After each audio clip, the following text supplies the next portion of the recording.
Fakta unik kereta api cepat Indonesia-Cina. Berikut adalah beberapa fakta unik tentang kereta api cepat Indonesia-Cina, atau dikenal juga sebagai Kereta Cepat Jakarta-Bandung, KCJB. Kereta cepat pertama di ASEAN. KCJB adalah kereta cepat pertama yang dibangun di kawasan Asia Tenggara, menandai pencapaian besar dalam pengembangan infrastruktur transportasi di wilayah ini. Kecepatan maksimum. Kereta ini dirancang untuk melaju dengan kecepatan hingga 350 km per jam. Dengan kecepatan ini, perjalanan antara Jakarta dan Bandung yang biasanya memakan waktu sekitar 3 jam dapat diselesaikan dalam waktu hanya 40 menit. Kerjasama Indonesia dan Cina.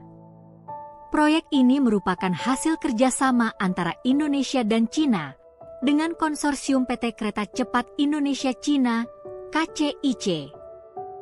Ini adalah bagian dari inisiatif Belt and Road, memperkuat hubungan infrastruktur antara kedua negara.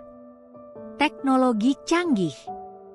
KCJB menggunakan teknologi mutakhir yang diterapkan di jaringan kereta cepat Cina, termasuk sistem keamanan tinggi, sinyal otomatis, dan desain jalur rel khusus yang tahan terhadap berbagai kondisi cuaca. Stasiun-stasiun modern. Jalur kereta ini menghubungkan 4 stasiun utama: Halim, Jakarta, Karawang, Padalarang, dan Tegaluar, Bandung. Stasiun-stasiunnya dirancang dengan fasilitas modern dan teknologi ramah lingkungan. Efisiensi energi. Dibandingkan dengan moda transportasi lain seperti mobil atau pesawat terbang, kereta cepat ini diklaim lebih ramah lingkungan dengan emisi karbon yang lebih rendah per penumpang. Bagian dari transformasi transportasi.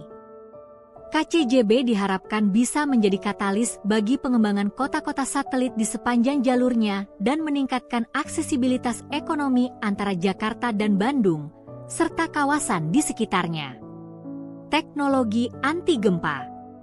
Mengingat bahwa Indonesia adalah salah satu wilayah rawan gempa di dunia, jalur dan kereta cepat ini dilengkapi dengan teknologi anti gempa untuk memastikan keamanan penumpang selama perjalanan.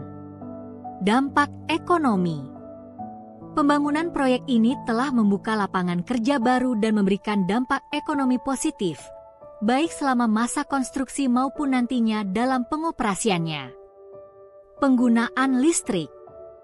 Kereta ini sepenuhnya menggunakan tenaga listrik, sejalan dengan upaya pemerintah dalam mendorong penggunaan energi terbarukan dan ramah lingkungan. Proyek ini menjadi bukti perkembangan pesat infrastruktur di Indonesia dan simbol kemajuan transportasi modern di tanah air. Rel layang yang panjang. Sebagian besar jalur kereta cepat ini menggunakan rel layang untuk menghindari persimpangan jalan dan meminimalkan gangguan terhadap pemukiman atau lalu lintas kendaraan. Total, jalur layang ini membentang hingga lebih dari 60% dari keseluruhan panjang lintasan. Pengaruh budaya lokal. Meskipun menggunakan teknologi dan standar internasional, desain interior kereta cepat mencerminkan budaya lokal Indonesia, termasuk sentuhan pada hiasan dan pilihan warna yang menampilkan keindahan budaya Nusantara. Proyek dengan skema bisnis B2B. Tidak seperti kebanyakan proyek infrastruktur besar yang menggunakan dana pemerintah sepenuhnya, kereta cepat ini dibiayai dengan model bisnis ke bisnis B2B tanpa jaminan dana pemerintah. Ini menjadikan KCJB sebagai proyek percontohan dalam pembiayaan infrastruktur yang lebih mandiri. Percepatan pembangunan infrastruktur pendukung. Pembangunan jalur kereta cepat ini juga mendorong percepatan pembangunan infrastruktur lain, seperti jalan tol baru, jalur transportasi tambahan, dan pusat perbelanjaan serta komersial di sekitar stasiun-stasiun kereta. Aplikasi teknologi AI. Kereta ini menggunakan teknologi kecerdasan buatan, AI, untuk memantau dan mengelola operasi, mulai dari pemeliharaan rel, pengawasan sinyal, hingga efisiensi penggunaan energi untuk menjaga performa maksimal. Daya angkut yang tinggi. Kereta cepat ini memiliki kapasitas besar yang dapat membawa hingga 600 penumpang dalam satu rangkaian. Hal ini berpotensi mengurangi jumlah kendaraan pribadi yang melintasi jalur Jakarta-Bandung, sehingga dapat membantu mengurangi kemacetan dan emisi karbon. Dukungan Smart Station. Stasiun kereta cepat dilengkapi dengan teknologi Smart Station yang memungkinkan layanan otomatis untuk penumpang, seperti tiket elektronik, sistem check-in cepat, dan informasi perjalanan berbasis digital. Peningkatan wisata di Bandung dan sekitarnya. Dengan waktu perjalanan yang jauh lebih cepat antara Jakarta dan Bandung, KCJB diharapkan dapat meningkatkan sektor pariwisata di Bandung dan destinasi sekitar, mempercepat akses bagi wisatawan domestik maupun internasional. Fasilitas ramah disabilitas. Semua stasiun dan kereta KCJB dirancang untuk ramah terhadap disabilitas, dengan aksesibilitas seperti ramp, lift, dan tanda yang sesuai untuk penumpang berkebutuhan khusus.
7 ular berbisa yang ada di Indonesia. Indonesia adalah rumah bagi berbagai spesies ular berbisa yang berbahaya. Berikut adalah 7 ular berbisa yang ada di Indonesia. 1. King Cobra, Ophiophagus hannah. Habitat, hutan hujan tropis dan area terbuka. Fakta, ular berbisa terpanjang di dunia, dengan panjang bisa mencapai 5,5 meter. Bisa King Cobra sangat kuat, mampu melumpuhkan mangsanya dengan cepat. 2. Ular welang, Bungarus candidus. Habitat, sawah, ladang, dan area dekat perairan. Fakta, ular ini memiliki tubuh belang hitam dan putih, dan racunnya menyerang sistem saraf, menyebabkan kelumpuhan. 3. Ular weling, Bungarus fasciatus. Habitat, hutan dan area perairan. Fakta, mirip dengan ular welang, ular weling juga memiliki racun neurotoksik yang bisa mematikan jika tidak segera ditangani. 4. Ular tanah, Chaloselasma rhodostoma. Habitat, hutan dataran rendah, area berumput, dan kebun. Fakta, dikenal juga sebagai ular kadut atau ular bakau. Ular ini memiliki racun hemotoksik yang merusak jaringan darah dan otot. 5. Ular hijau ekor merah, Trimeresurus albolabris. Habitat, hutan, ladang, dan area perbukitan. Fakta, ular berbisa ini memiliki tubuh berwarna hijau cerah dengan ekor merah. Racunnya menyebabkan pembengkakan parah di area gigitan. 6. Ular laut belcher, Hydrophis belcheri. Habitat, laut tropis. Fakta, salah satu ular laut paling berbisa di dunia.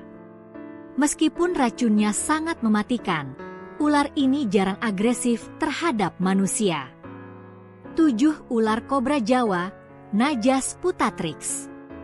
Habitat, Pulau Jawa, Bali, Lombok. Fakta, ular ini memiliki kemampuan menyemburkan racun ke mata musuhnya yang dapat menyebabkan kebutaan sementara atau permanen. Ketujuh ular berbisa ini berperan penting dalam ekosistem, tetapi juga perlu diwaspadai karena racun mereka yang mematikan. Fakta mengejutkan di balik tragedi Titanic. Tragedi Titanic pada tahun 1912 masih menjadi salah satu bencana maritim paling terkenal dalam sejarah. Di balik kisahnya yang telah diangkat ke dalam berbagai film dan buku, ada beberapa fakta mengejutkan yang mungkin belum banyak diketahui. 1. Kapal yang diklaim tidak bisa tenggelam. Titanic dianggap sebagai keajaiban teknologi pada masanya dan disebut-sebut sebagai kapal yang tidak bisa tenggelam karena desainnya yang canggih. Namun, pernyataan ini justru menjadi ironi besar ketika kapal tenggelam dalam perjalanan perdananya. 2. Jumlah sekoci yang tidak memadai. Titanic membawa sekitar 2.200 penumpang dan awak, tetapi hanya memiliki kapasitas sekoci untuk sekitar 1.178 orang. Kebijakan saat itu memprioritaskan tampilan dek yang lapang, sehingga mengurangi jumlah sekoci. 3. Faktor keterlambatan respons. Banyak laporan yang menunjukkan bahwa sinyal mara bahaya tidak segera diterima kapal terdekat lainnya, seperti SS Californian, yang jaraknya kurang lebih hanya 20 mil dari Titanic. Jika respons cepat diterima, lebih banyak nyawa mungkin bisa diselamatkan. 4. Mitos kutukan mumi Mesir. Sebuah rumor aneh beredar bahwa Titanic membawa mumi terkutuk dalam kargonya, yang diduga membawa sial. Faktanya, tidak ada mumi Mesir yang dibawa kapal itu, meski mitos tersebut masih hidup di beberapa cerita rakyat. 5. Penumpang kelas 3 terbatas akses. Penumpang kelas 3, Sterage, seringkali dibatasi aksesnya ke dek utama dan mengalami kesulitan untuk mencapai sekoci. Hal ini menambah angka korban jiwa yang signifikan di antara penumpang kelas tersebut. 6. Kapal tabrak gunung es pada malam tenang. Malam ketika Titanic menabrak gunung es digambarkan sebagai malam yang luar biasa tenang dan tanpa angin. Dalam kondisi seperti ini, sulit bagi para pengamat untuk melihat pecahan es yang mengapung tanpa riak air sebagai penanda. 7. Pesan peringatan gunung es yang diabaikan. Titanic menerima beberapa pesan peringatan tentang adanya gunung es di jalurnya pada malam tenggelam. Namun, karena berbagai alasan, beberapa di antaranya diabaikan atau tidak sampai ke kapten tepat waktu. 8. Biaya tiket yang fantastis. Tiket kelas 1 di Titanic merupakan salah satu tiket termahal dalam sejarah maritim. Harganya bisa mencapai sekitar $4,350 pada tahun 1912, yang setara dengan lebih dari $100,000 saat ini jika disesuaikan dengan inflasi. Penumpang kelas atas menerima layanan mewah, termasuk akses ke gym, kolam renang, dan ruang makan elegan. 9. Kegagalan bahan bakar. Beberapa teori menyebutkan bahwa kebakaran di salah satu bunker batu bara kapal yang dimulai sebelum pelayaran telah merusak lapisan baja di lambung kapal. Ini dianggap dapat melemahkan struktur kapal dan membuatnya lebih rentan saat menabrak gunung es. 10. Ketidakhadiran teropong di dek pengawas. Para pengawas di dek Titanic tidak memiliki teropong untuk membantu mereka mendeteksi gunung es. Ini terjadi karena kunci untuk lemari teropong tersebut secara tidak sengaja dibawa oleh seorang petugas senior yang keluar dari posisinya sebelum Titanic berlayar. 11. Hewan di kapal. Titanic membawa hewan peliharaan, termasuk anjing dan bahkan ayam. Beberapa anjing diselamatkan oleh pemiliknya di Sekoci. Hanya segelintir hewan yang selamat, menambah elemen manusiawi yang menyedihkan pada tragedi ini. 12. Band yang terus bermain. Salah satu kisah heroik dari tragedi ini adalah tentang band Titanic yang terus memainkan musik hingga kapal benar-benar tenggelam untuk menghibur penumpang yang panik.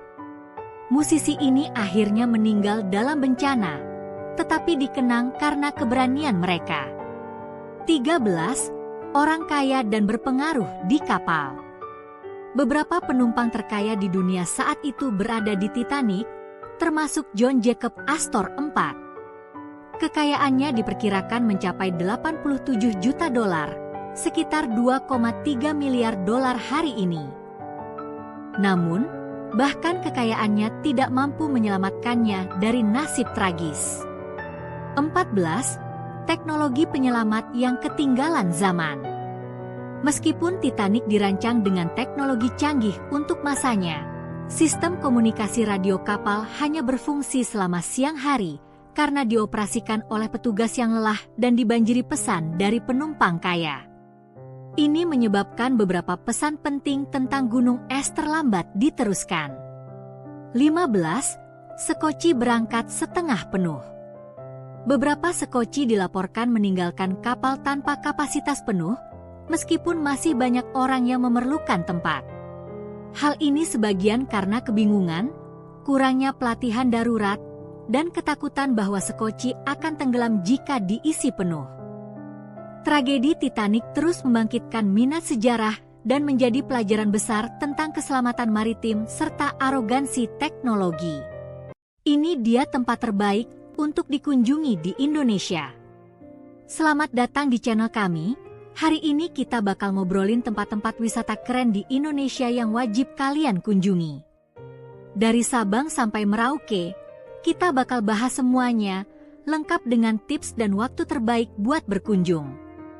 Yuk, langsung aja kita mulai. 1. Bali. Pertama, nggak bisa dipungkiri, Bali adalah surga bagi para traveler. Dari pantai-pantai indah sampai pura-pura megah, semuanya ada di sini. Waktu terbaik buat ke Bali itu antara April sampai Oktober, pas musim kemarau. Jangan lupa mampir ke Ubud buat suasana yang lebih tenang, dan juga cobalah surfing di Kuta. Tipsnya, jangan lupa booking penginapan jauh-jauh hari, terutama pas high season. Dan kalau bisa, sewa motor supaya bisa keliling dengan mudah. 2. Yogyakarta. Next stop, Yogyakarta. Kota ini terkenal dengan budaya dan kulinernya yang menggoda. Kalian harus coba gudeg dan jangan lewatkan sunset di Candi Prambanan. Waktu terbaik untuk datang adalah antara April dan Juni, atau September sampai November. Untuk eksplorasi, sewa sepeda. Selain seru, kalian bisa lebih dekat dengan suasana lokal. Dan jangan ragu buat tawar harga saat beli oleh-oleh ya. 3. Labuan Bajo dan Pulau Komodo. Siapa yang suka petualangan? Labuan Bajo adalah tempatnya. Dari sini, kalian bisa menjelajahi Pulau Komodo dan melihat langsung komodo di habitat aslinya. Waktu terbaik ke sini adalah dari April sampai Desember. Ikut tur yang terpercaya dan pastikan untuk membawa sunscreen dan topi. Cuaca di sini panas banget. 4. Jakarta. Jakarta, ibu kota kita.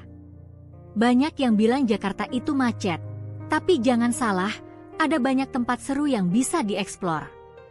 Coba deh jalan-jalan di kota tua dan nikmati street food di sekitaran situ. Waktu terbaik berkunjung adalah di sore hari, supaya bisa lihat sunset di Ancol. Gunakan aplikasi transportasi online untuk kemudahan perjalanan. Dan pastikan isi dompet buat jajanan ya. 5. Raja Ampat. Kalau kalian pengen diving, Raja Ampat adalah destinasi impian. Keindahan bawah lautnya luar biasa. Waktu terbaik ke sini adalah dari Oktober sampai April. Bawa kamera underwater untuk mengabadikan momen-momen seru. Dan ingat, jaga kebersihan lingkungan. Buaya adalah salah satu hewan purba yang telah bertahan hidup selama lebih dari 200 juta tahun. Dan ada beberapa faktor utama yang berkontribusi pada ketahanan luar biasa mereka dalam menghadapi perubahan zaman. 1. Desain tubuh yang efisien. Buaya memiliki tubuh yang sangat kuat dan aerodinamis, memungkinkan mereka bergerak dengan mudah di air maupun di darat. Bentuk tubuh ini hampir tidak berubah selama jutaan tahun, menunjukkan bahwa mereka telah mencapai bentuk yang sangat efisien untuk bertahan hidup. 2. Sistem metabolisme yang adaptif. Buaya memiliki kemampuan untuk mengatur metabolisme mereka sesuai dengan ketersediaan makanan. Mereka bisa hidup tanpa makan untuk waktu yang lama, bahkan hingga berbulan-bulan, dengan memperlambat metabolisme mereka. Ini membantu mereka bertahan di lingkungan yang kadang-kadang tidak memberikan makanan yang konsisten. 3. Kemampuan bertahan di lingkungan yang beragam. Buaya dapat bertahan di berbagai jenis habitat, mulai dari air tawar, air payau, hingga lautan. Mereka juga memiliki toleransi terhadap suhu yang cukup luas, meskipun mereka lebih suka lingkungan hangat. 4. Adaptasi predator efisien. Buaya adalah predator puncak yang sangat efisien. Rahang mereka yang kuat dan kemampuan berburu yang diam-diam di dalam air menjadikan mereka pemburu yang sangat efektif. Mereka dapat memangsa berbagai jenis hewan, dari ikan hingga mamalia besar, yang memberi mereka fleksibilitas dalam memilih mangsa. 5. Kemampuan bereproduksi. Buaya betina biasanya sangat protektif terhadap telur mereka dan bayi yang baru menetas. Ini meningkatkan tingkat kelangsungan hidup keturunan mereka dibandingkan dengan banyak spesies lain yang tidak memberikan perawatan pada anak-anak mereka. 6. Perlindungan dari infeksi. Buaya memiliki sistem kekebalan tubuh yang kuat, mampu melawan infeksi yang mungkin mematikan bagi banyak hewan lain. Luka yang terjadi selama pertempuran sering sembuh tanpa infeksi, dan ada penelitian yang menunjukkan bahwa darah buaya memiliki sifat antimikroba. 7. Peningkatan sensitivitas indera. Buaya memiliki kemampuan sensorik yang luar biasa, seperti penglihatan malam yang tajam dan kepekaan terhadap getaran di air, yang membantu mereka dalam berburu dengan efektif bahkan dalam kondisi yang sulit. 8. Ketekunan dalam berburu. Buaya dikenal sebagai predator yang sabar. Mereka dapat menunggu berjam-jam, bahkan berhari-hari, tanpa bergerak sebelum menyerang mangsanya. Kesabaran ini memberi mereka keuntungan besar karena mereka dapat memangsa hewan yang lebih besar dan kuat saat hewan tersebut lengah. 9. Fisiologi pernafasan yang unik. Buaya memiliki kemampuan pernafasan yang efisien. Mereka bisa menahan napas di dalam air hingga lebih dari 1 jam. Ini memberi mereka waktu lebih lama untuk menyergap mangsa atau bersembunyi dari ancaman. Efisiensi ini juga berarti mereka bisa bertahan hidup di lingkungan yang beroksigen rendah, seperti rawa atau lumpur tebal. 10. Kekuatan rahang yang luar biasa. Buaya memiliki salah satu gigitan terkuat di antara semua hewan hidup. Rahang mereka dapat menghancurkan tulang besar dan merobek daging dengan mudah. Ini memberi mereka keunggulan dalam berburu mangsa yang lebih besar atau keras, seperti penyu atau bahkan predator lain. 11. Kemampuan untuk hidup lama. Buaya memiliki rentang hidup yang sangat panjang, dengan beberapa spesies dapat hidup hingga 70-100 tahun di alam liar. Masa hidup yang panjang ini memungkinkan mereka memiliki lebih banyak kesempatan untuk bereproduksi, sehingga populasi mereka bisa bertahan lebih lama. 12. Kebiasaan mengonsumsi berbagai jenis makanan. Buaya adalah hewan oportunistik yang bisa memakan hampir segala sesuatu yang tersedia. Dari ikan, burung, mamalia, hingga bangkai, kemampuan mereka untuk beradaptasi dengan berbagai jenis makanan sangat membantu mereka bertahan, terutama saat sumber makanan terbatas. 13. Kemampuan regenerasi luka. Selain sistem kekebalan tubuh yang kuat, buaya juga dikenal mampu menyembuhkan luka-luka mereka dengan cepat. Bahkan luka parah yang mungkin bisa berakibat fatal bagi hewan lain dapat sembuh tanpa infeksi pada buaya. Kemampuan ini memberi mereka peluang lebih baik untuk selamat dari pertempuran antar buaya atau perburuan yang gagal. 14. Pola reproduksi yang berkelanjutan. Selain proteksi terhadap telur dan anak-anak, buaya bertelur dalam jumlah besar yang meningkatkan peluang kelangsungan hidup keturunannya. Meskipun banyak yang dimakan predator lain saat masih muda, sebagian kecil yang selamat biasanya cukup untuk menjaga populasi tetap stabil. 15. Tidak memerlukan banyak energi untuk bertahan hidup. Buaya adalah hewan berdarah dingin, ektotermik, artinya mereka tidak perlu membakar banyak energi untuk menjaga suhu tubuh mereka. Ini sangat membantu mereka dalam menghemat energi dan memungkinkan mereka bertahan hidup lebih lama tanpa makan dibandingkan hewan berdarah panas. 16. Hubungan dengan ekosistem. Buaya juga berfungsi sebagai penyeimbang dalam ekosistem air tempat mereka tinggal. Dengan memangsa hewan tertentu dan menjaga populasi mereka tetap terkendali, buaya berperan penting dalam menjaga keseimbangan ekosistem. Ketergantungan ini pada ekosistem air menjadikan mereka bagian yang vital dalam rantai makanan.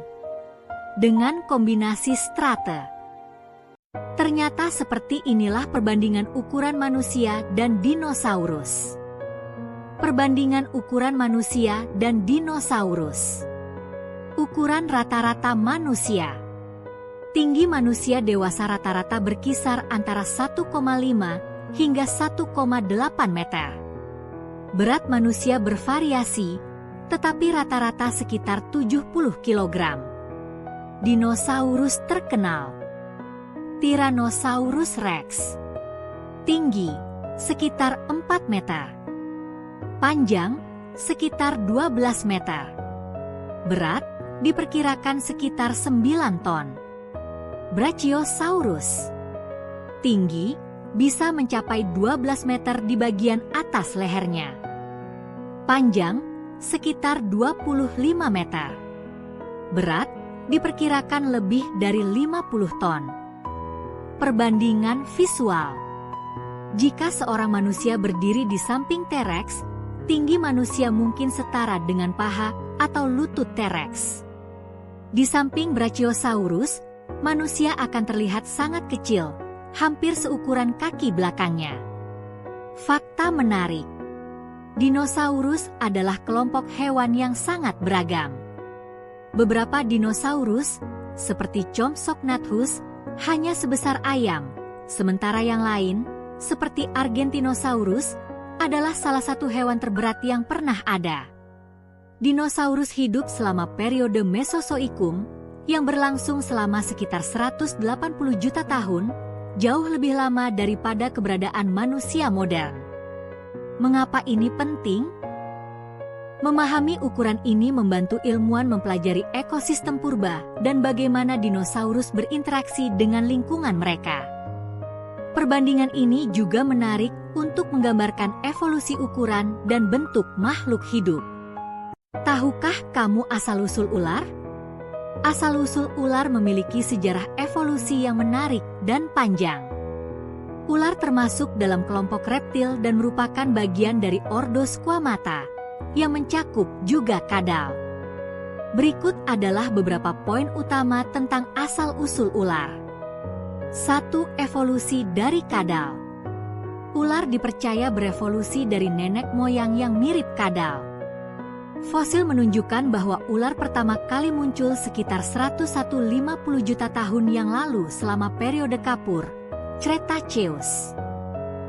Awalnya, ular memiliki kaki, dan seiring waktu, mereka mengembangkan bentuk tubuh yang lebih panjang dan kehilangan anggota tubuhnya. Beberapa spesies ular modern bahkan masih memiliki sisa tulang kaki di dalam tubuh mereka, seperti pada ular boa dan python, yang menunjukkan hubungan evolusi dengan kadal. 2. Penyesuaian terhadap kehidupan di tanah dan bawah tanah. Ada dua hipotesis utama mengenai bagaimana ular berevolusi. Hipotesis terestrial. Tanah ular mungkin berevolusi dari kadal yang hidup di darat dan beradaptasi untuk berburu mangsa di tanah. Hipotesis subterestrial. Bawah tanah ular mungkin berevolusi dari kadal yang hidup di bawah tanah, mengembangkan tubuh panjang dan ramping untuk bergerak melalui celah sempit di tanah. Kehilangan kaki bisa menjadi adaptasi yang membantu mereka bergerak lebih efisien di lingkungan tersebut. 3. Fosil paling tua. Fosil ular tertua yang pernah ditemukan adalah dari spesies seperti Tetrapodopsis, yang memiliki 4 kaki kecil. Spesies ini diyakini sebagai peralihan antara kadal dan ular modern. Fosil ular seperti Najash rionegrina dari Argentina, yang hidup sekitar 95 juta tahun yang lalu, juga memberikan wawasan tentang evolusi ular dengan sisa-sisa kaki belakang yang masih ada. 4. Perkembangan ciri-ciri fisik ular. Ular beradaptasi dengan lingkungan hidupnya melalui beberapa perubahan evolusi penting. Tubuh panjang dan silindris. Tubuh panjang tanpa kaki ini memungkinkan mereka merayap dengan lincah di berbagai medan, termasuk di bawah tanah, air, atau pohon. Kemampuan mengunci rahang. Ular berevolusi untuk dapat membuka rahang mereka dengan lebar, memungkinkan mereka menelan mangsa yang lebih besar dari kepala mereka. Waktu terbaik untuk mengunjungi Indonesia. Waktu terbaik untuk mengunjungi Indonesia umumnya tergantung pada tujuan dan pengalaman yang Anda inginkan. Namun, secara umum, waktu yang paling direkomendasikan adalah saat musim kemarau yang berlangsung dari Mei hingga September. Berikut adalah beberapa alasan dan tips berdasarkan waktu kunjungan. 1. Musim kemarau, Mei-September. Keunggulan: cuaca cerah, langit biru, dan hujan yang sangat jarang terjadi, sehingga ideal untuk berlibur di pantai, melakukan kegiatan luar ruangan, seperti mendaki gunung, berselancar, atau snorkeling. Destinasi populer: Bali, Lombok, Yogyakarta, Raja Ampat, Komodo, dan kawasan wisata alam lainnya sangat menyenangkan dikunjungi selama musim ini. Tips: karena musim kemarau juga merupakan puncak wisatawan internasional, pastikan Anda memesan akomodasi dan tiket atraksi lebih awal untuk menghindari harga tinggi atau penuh. 2. Musim hujan, Oktober, April. Keunggulan, suasana lebih tenang di beberapa destinasi wisata. Tarif hotel dan akomodasi seringkali lebih murah dibandingkan musim kemarau. Destinasi tertentu, beberapa lokasi seperti hutan hujan tropis di Kalimantan atau Papua tetap menarik untuk dikunjungi, terutama untuk pengamat satwa liar dan pecinta alam. Beberapa tempat bisa menawarkan pengalaman yang berbeda saat musim hujan. Tips: bawalah perlengkapan hujan dan perhatikan rencana perjalanan karena cuaca yang basah bisa mempengaruhi akses ke beberapa area. Untuk wilayah tertentu, banjir dapat menjadi perhatian. 3. Periode festival dan upacara tradisional. Nyepi di Bali diadakan pada bulan Maret, tanggal berubah setiap tahunnya. Nyepi adalah hari raya umat Hindu di Bali yang memberi pengalaman unik dengan suasana sepi di seluruh pulau. Ramadan, sebagai negara mayoritas Muslim, bulan puasa bisa membawa perubahan pada jam buka restoran dan tempat wisata di beberapa daerah, tetapi juga kesempatan menarik untuk menikmati kuliner khas buka puasa. Festival budaya lain, seperti Festival Lembah Baliem di Papua pada bulan Agustus atau perayaan Waisak di Candi Borobudur. 4. Waktu ideal untuk aktivitas tertentu. Berselancar, bulan Mei hingga September adalah waktu yang ideal untuk berselancar di pantai-pantai seperti Uluwatu di Bali atau Nias. Menyelam dan snorkeling, Raja Ampat dan Komodo paling cocok dikunjungi selama musim kemarau, karena visibilitas air lebih baik dan ombak cenderung tenang. Dengan beragam cuaca dan keindahan alam, Indonesia menawarkan berbagai pengalaman sepanjang tahun. Pilihan waktu terbaik bergantung pada aktivitas dan tempat yang Anda prioritaskan. 5. Perbedaan cuaca berdasarkan wilayah. Wilayah Barat, Sumatera, Jawa, Bali cenderung memiliki musim hujan yang lebih jelas dengan intensitas curah hujan lebih tinggi selama musim penghujan, Oktober, April, tetapi tetap hangat dan lembab sepanjang tahun. Wilayah Timur, Sulawesi, Maluku, Papua. Beberapa daerah di Indonesia Timur memiliki pola musim yang sedikit berbeda, dengan curah hujan yang kadang lebih tinggi pada bulan-bulan tertentu. Bulan-bulan terbaik untuk menjelajahi wilayah ini biasanya antara Maret hingga November. 6. Musim bahu, shoulder season. April, Mei, September, Oktober merupakan waktu peralihan antara musim kemarau dan hujan di banyak tempat. Ini adalah periode yang menarik karena cuaca umumnya masih bagus, tetapi tempat wisata cenderung lebih sepi dibandingkan puncak musim kemarau, yang berarti lebih sedikit antrean, harga akomodasi lebih murah, dan pengalaman wisata yang lebih tenang. 7. Musim liburan lokal dan internasional. Liburan sekolah di Indonesia, Juni, Juli dan Desember. Pada waktu ini, destinasi wisata seperti Bali, Yogyakarta, dan beberapa tempat populer lainnya sering lebih ramai karena liburan sekolah. Pertimbangkan untuk memesan lebih awal jika berkunjung pada periode ini. Liburan Natal dan Tahun Baru, bulan Desember hingga awal Januari biasanya menarik banyak wisatawan internasional ke daerah-daerah wisata seperti Bali dan Lombok. Harga cenderung lebih tinggi, dan tempat wisata bisa sangat padat. 8. Pengamatan fauna. Pulau Komodo dan Flores. Jika Anda ingin melihat komodo, musim kemarau, Mei, September, adalah waktu terbaik karena binatang tersebut lebih sering terlihat keluar dari sarangnya. Orang-utan di Kalimantan dan Sumatera, musim kemarau, Mei, September, memberikan kesempatan terbaik untuk melihat orang-utan di alam liar dengan akses trekking yang lebih mudah. Manta Rise di Nusa Penida dan Raja Ampat. Musim terbaik untuk melihat manta adalah dari November hingga April saat arus air laut membawa lebih banyak plankton yang menjadi makanan favorit mereka. 9. Perayaan lokal yang unik. Upacara adat Toraja di Sulawesi. Beberapa upacara adat yang menarik, seperti upacara pemakaman Rambu Solo, berlangsung pada bulan-bulan tertentu dan menawarkan pengalaman budaya yang autentik. Festival Danau Toba di Sumatera Utara biasanya diselenggarakan setiap tahun dan menjadi daya tarik bagi wisatawan lokal maupun mancanegara untuk menikmati kesenian, kuliner, dan pemandangan Danau Toba yang spektakuler. 10. Kondisi laut untuk wisata bahari. Selat Lombok dan Bali, arus laut dapat sangat bervariasi sepanjang tahun. Bulan-bulan kemarau adalah waktu terbaik untuk kegiatan seperti menyelam, snorkeling, atau berlayar karena air laut biasanya lebih jernih dan arus cenderung lebih stabil. Indonesia adalah negara kepulauan yang sangat luas dengan perbedaan iklim dan budaya di setiap wilayahnya. Oleh karena itu, merencanakan waktu kunjungan yang tepat berdasarkan pengalaman yang Anda cari akan memastikan perjalanan yang berkesan dan sesuai dengan harapan Anda.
Fakta unik kereta api cepat Indonesia-Cina. Berikut adalah beberapa fakta unik tentang kereta api cepat Indonesia-Cina, atau dikenal juga sebagai Kereta Cepat Jakarta-Bandung, KCJB. Kereta cepat pertama di ASEAN. KCJB adalah kereta cepat pertama yang dibangun di kawasan Asia Tenggara, menandai pencapaian besar dalam pengembangan infrastruktur transportasi di wilayah ini. Kecepatan maksimum. Kereta ini dirancang untuk melaju dengan kecepatan hingga 350 km per jam. Dengan kecepatan ini, perjalanan antara Jakarta dan Bandung yang biasanya memakan waktu sekitar 3 jam dapat diselesaikan dalam waktu hanya 40 menit. Kerjasama Indonesia dan Cina. Proyek ini merupakan hasil kerjasama antara Indonesia dan Cina dengan konsorsium PT Kereta Cepat Indonesia-Cina, KCIC. Ini adalah bagian dari inisiatif Belt and Road, memperkuat hubungan infrastruktur antara kedua negara. Teknologi canggih. KCJB menggunakan teknologi mutakhir yang diterapkan di jaringan kereta cepat Cina, termasuk sistem keamanan tinggi, sinyal otomatis, dan desain jalur rel khusus yang tahan terhadap berbagai kondisi cuaca. Stasiun-stasiun modern. Jalur kereta ini menghubungkan 4 stasiun utama: Halim, Jakarta, Karawang, Padalarang, dan Tegaluar, Bandung. Stasiun-stasiunnya dirancang dengan fasilitas modern dan teknologi ramah lingkungan. Efisiensi energi. Dibandingkan dengan moda transportasi lain seperti mobil atau pesawat terbang, kereta cepat ini diklaim lebih ramah lingkungan dengan emisi karbon yang lebih rendah per penumpang. Bagian dari transformasi transportasi. KCJB diharapkan bisa menjadi katalis bagi pengembangan kota-kota satelit di sepanjang jalurnya dan meningkatkan aksesibilitas ekonomi antara Jakarta dan Bandung, serta kawasan di sekitarnya. Teknologi anti gempa. Mengingat bahwa Indonesia adalah salah satu wilayah rawan gempa di dunia, jalur dan kereta cepat ini dilengkapi dengan teknologi anti gempa untuk memastikan keamanan penumpang selama perjalanan. Dampak ekonomi. Pembangunan proyek ini telah membuka lapangan kerja baru dan memberikan dampak ekonomi positif, baik selama masa konstruksi maupun nantinya dalam pengoperasiannya. Penggunaan listrik. Kereta ini sepenuhnya menggunakan tenaga listrik, sejalan dengan upaya pemerintah dalam mendorong penggunaan energi terbarukan dan ramah lingkungan. Proyek ini menjadi bukti perkembangan pesat infrastruktur di Indonesia dan simbol kemajuan transportasi modern di tanah air. Rel layang yang panjang. Sebagian besar jalur kereta cepat ini menggunakan rel layang untuk menghindari persimpangan jalan dan meminimalkan gangguan terhadap pemukiman atau lalu lintas kendaraan. Total, jalur layang ini membentang hingga lebih dari 60% dari keseluruhan panjang lintasan. Pengaruh budaya lokal. Meskipun menggunakan teknologi dan standar internasional, desain interior kereta cepat mencerminkan budaya lokal Indonesia, termasuk sentuhan pada hiasan dan pilihan warna yang menampilkan keindahan budaya Nusantara. Proyek dengan skema bisnis B2B.